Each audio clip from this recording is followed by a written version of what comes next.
O que você tá vendo agora é aparentemente um vídeo normal, postado em maio de 2006 no YouTube. Duas pessoas estão jogando ping-pong em uma calçada em frente a uma pizzaria. E no momento que eu der play nesse vídeo, eu quero que você preste muita atenção, porque aqui tem algo realmente diabólico acontecendo.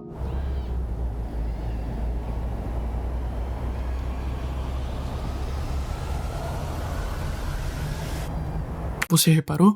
Um casal anda ali pela calçada, onde os garotos jogam ping-pong. Eles olham para trás. Alguma coisa claramente chamou a atenção deles. Quando prestamos mais atenção no áudio, é revelado o grito de uma criança desesperada pedindo ajuda.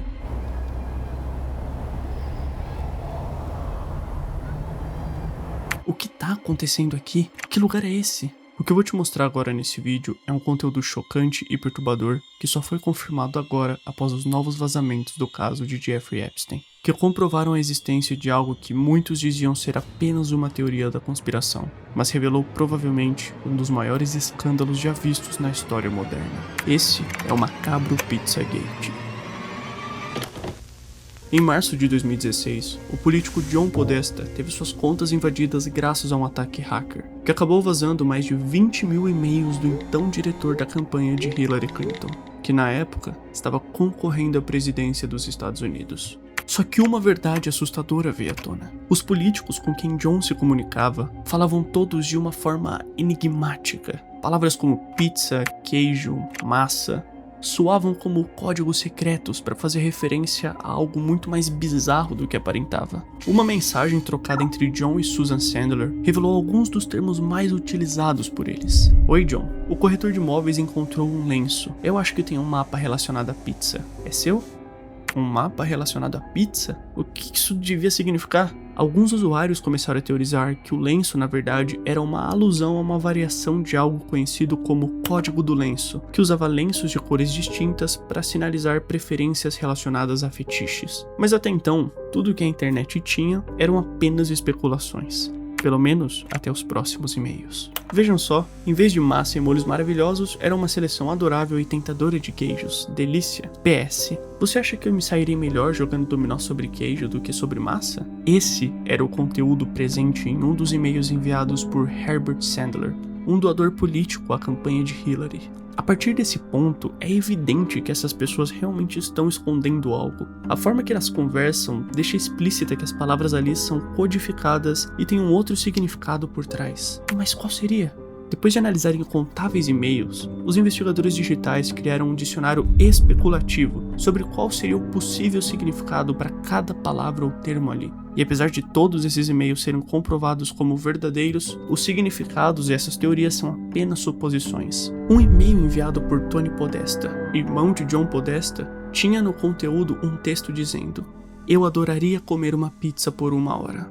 No mundo da as acompanhantes são contratadas com base no tempo em que vão gastar com cada cliente. E graças ao dicionário informal montado pelos investigadores online, frases como essa agora tinham sentido. E você pode achar que, apesar de ser bem estranho, isso tudo são só especulações e não tem nada confirmado, o que é um fato. Mas presta atenção no que eu vou te mostrar, porque isso fica ainda mais macabro. 2 e-mails em especial foram descobertos e depois que analisaram o conteúdo, não deixam dúvidas de que existe uma possibilidade real de haver uma rede de exploração infantil na elite da política mundial. Quero agradecer por estar comigo durante a minha primeira experiência com pirulito. Agradeço seu apoio e a sua presença constante. Meu único arrependimento é que eu não levei um pirulito comigo.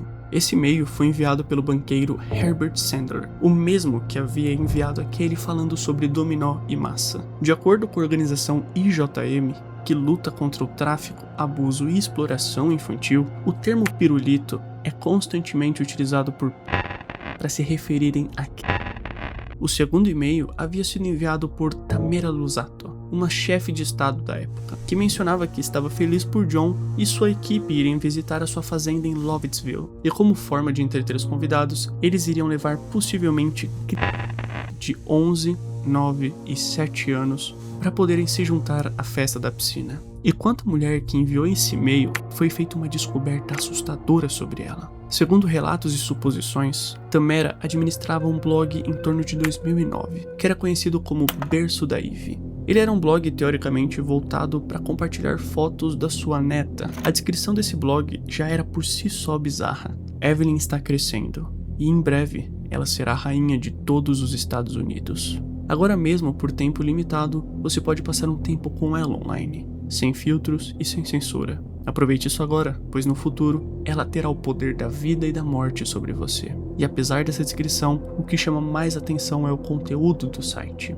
Podemos ver categorias que separam o conteúdo e postagem do site em tópicos. E dentro dessas categorias, temos algumas como psicopatas, abusos, manipulação parental, intoxicação pública e Ambien. Ambien é um medicamento usado para tratar a insônia e tem como possível efeito colateral o fato de apagar a memória da vítima após a ingestão. Por qual motivo essas coisas estavam presentes em um site teoricamente voltado para falar de uma criança? E isso não para por aí. Uma outra postagem do blog mostra um bebê tomando banho, e a legenda presente logo abaixo diz: uma versão sem censura dessa foto está disponível apenas para assinantes premium. Só que isso piora ainda mais, e de um jeito que você nem consegue imaginar.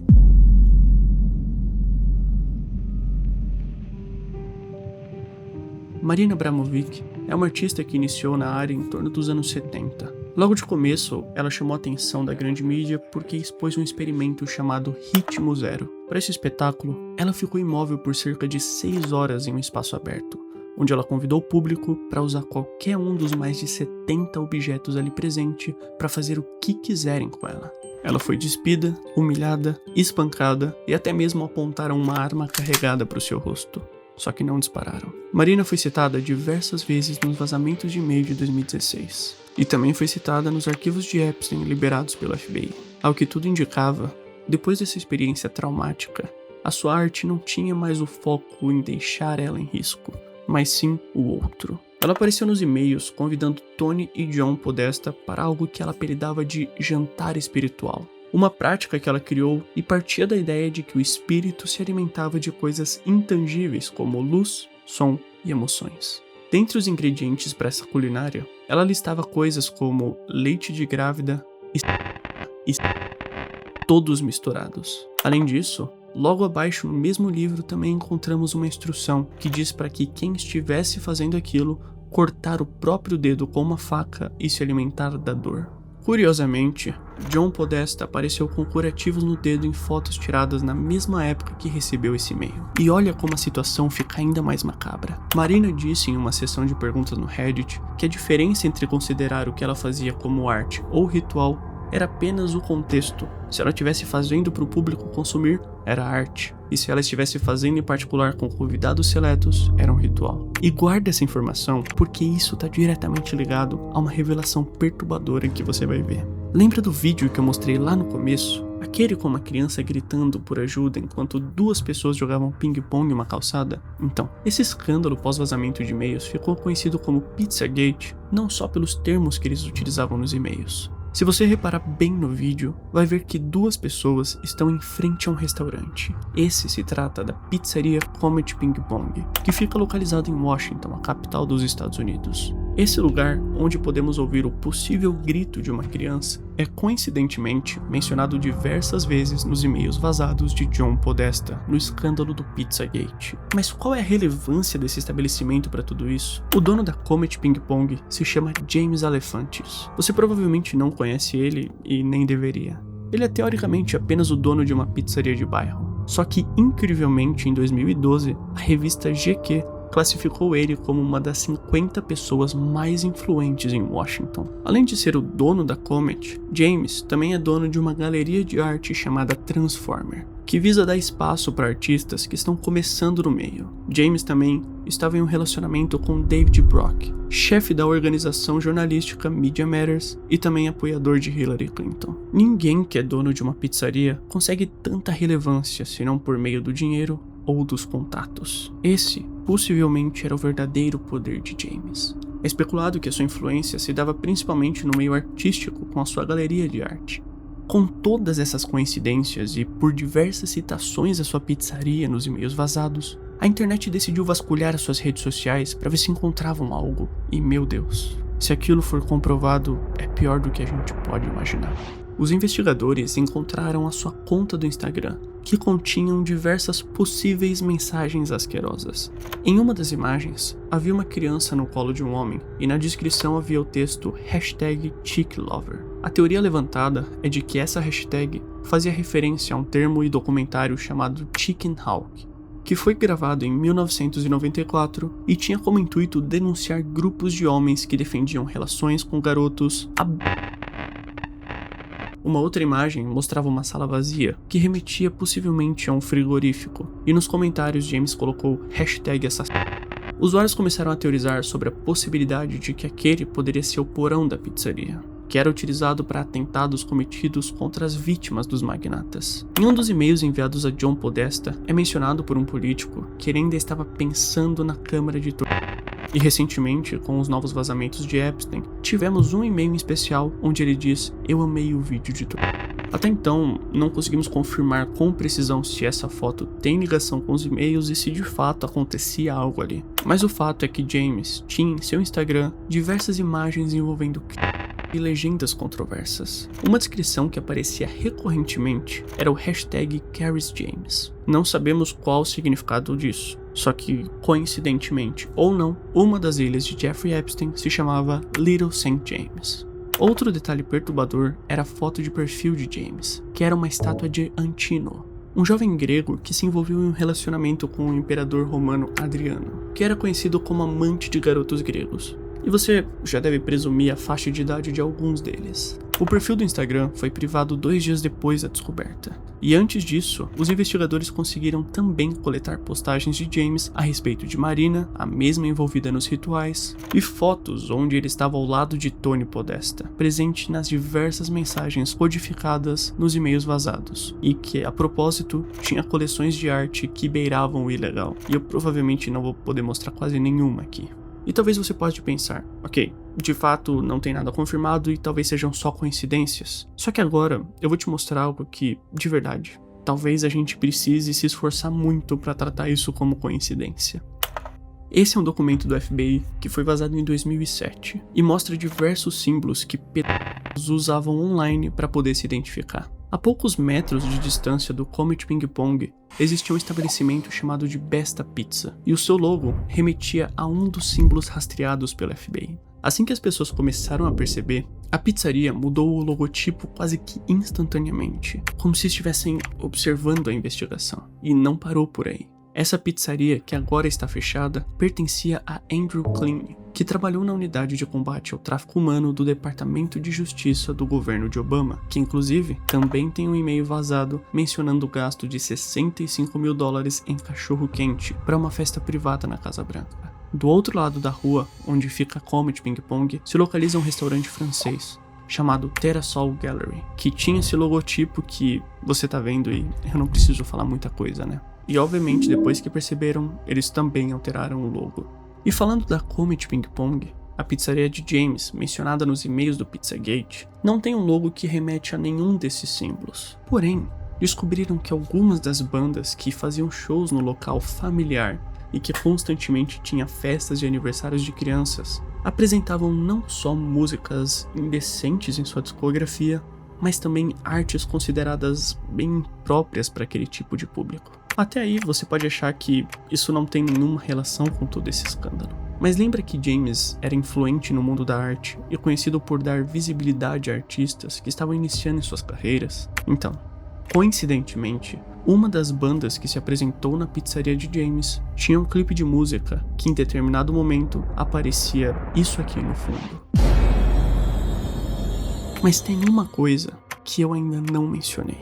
Você pode considerar forçado o que eu vou falar, e de fato é só uma teoria, assim como tudo isso que eu tô mencionando. Mas ainda assim, eu preciso falar. De fato, o logo da Comet Ping Pong não possui nenhuma referência a esses símbolos, mas alguns usuários começaram a achar estranho a presença de luas crescentes e estrelas presentes na marca. Tá certo que, se formos considerar que o nome do lugar é Cometa, faz sentido o uso desses símbolos. Mas alguns usuários começaram a associar que talvez isso seja referência às representações de Beelzebub, que também possuem esses mesmos símbolos e representações. Em uma das fotos do Instagram de James, podemos ver que ele recebe um presente de alguém que se identifica como Moloch, uma entidade associada ao sacrifício de crianças. E recentemente, com os novos vazamentos de Epstein, tivemos acesso à informação de que ele tinha uma conta bancária em nome de Baal, uma entidade também demoníaca. Então sim, isso pode ser viagem ou forçação de barra, mas eu mostrei aqui que é um fato que esses políticos realizaram rituais bizarros envolvendo o sangue humano, e que também já é citado referências a demônios e deuses pagãos. Então, o que é que falta fazerem? Bom, eu te digo, com a nova leva de documentos vazados de Epstein em 2026, tivemos alguns relatos de testemunhas que disseram coisas inacreditáveis. Sabrina Bittencourt foi uma ativista brasileira que acusou João de Deus de comandar uma fazenda de escravas onde meninas eram forçadas a ficarem grávidas e venderem os seus bebês para o mercado negro. Sabrina foi encontrada em fevereiro de 2019 e foi dada a causa de morte como Sabrina também citou que Jeffrey Epstein ofereceu dinheiro para ela gerar bebês e vender para ele. Nos recentes arquivos de Epstein, também vemos o relato de uma testemunha que de fato era obrigada a vender os seus bebês para ele. E também que ele fez a compra de um quadro de uma obra chamada Massacre dos Inocentes, uma obra que retrata o assassinato de bebês. E como se isso não pudesse ficar pior, em um dos recentes arquivos vazados, vemos o depoimento de uma testemunha que alega que George Bush uma vítima do sexo masculino e assistiu a bebês serem seus intestinos serem removidos e pessoas comendo as fezes presentes neles. Então eu te pergunto, será que é possível que exista alguma coincidência no meio desses desgraçados? E sobre o Pizzagate, ainda tem uma coisa que eu não falei aqui. Depois de toda essa investigação e descobertas macabras sobre James e sua pizzaria, em 2016, Edgar Welch, de 29 anos, invadiu a Comet Ping Pong armado com um rifle e começou a espalhar pânico. Os clientes e funcionários fugiram, Edgar ficou lá dentro por cerca de 20 minutos com a desculpa de encontrar o porão onde escondem as crianças. Ele abriu um armário, disparou um tiro e depois disso se entregou para a polícia. Simples assim.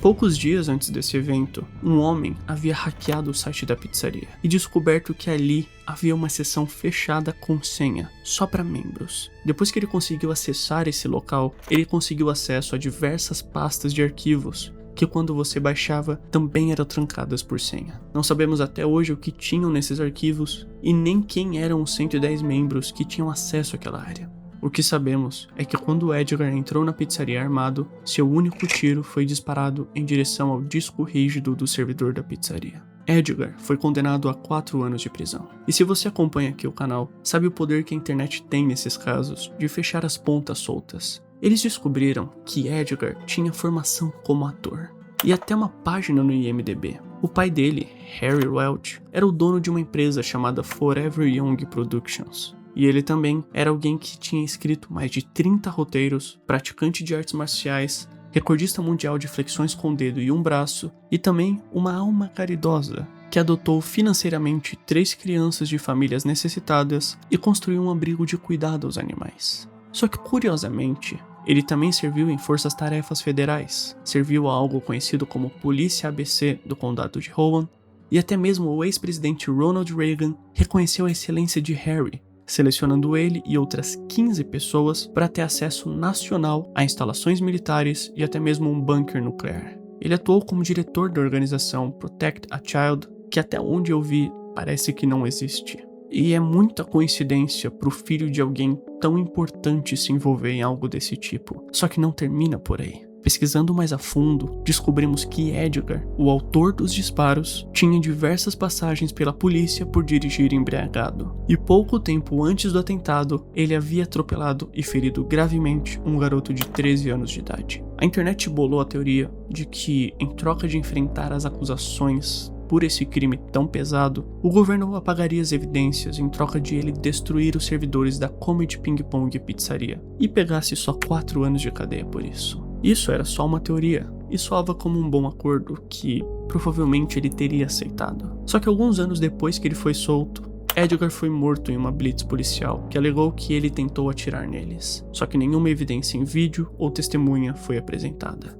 No escândalo do Pizzagate, mais de 20 mil e-mails foram vazados. E agora, com a liberação dos arquivos Epstein, temos milhões de documentos para traçar paralelos e comprovar o que um dia foi chamado de fake news pela mídia. Isso não é um vídeo sobre direita ou esquerda, isso é um vídeo sobre poder. E apesar de termos os arquivos das investigações de Epstein, o governo dos Estados Unidos ainda assim está censurando milhares de nomes e ocultando diversos culpados. O escritor Terence McKenna disse em 1998 que a humanidade iria caminhar cada vez mais para um caminho de estranheza, onde o bizarro se torna cada vez mais absurdo e normalizado. Talvez ele esteja certo. Quem acha que eram aquelas pessoas? Não se tratava de gente comum. Se eu dissesse os nomes, eu não vou dizer os nomes, mas se eu dissesse, acho que você não ia dormir bem. Meu nome é Dallas e muito obrigado por ter assistido mais esse vídeo.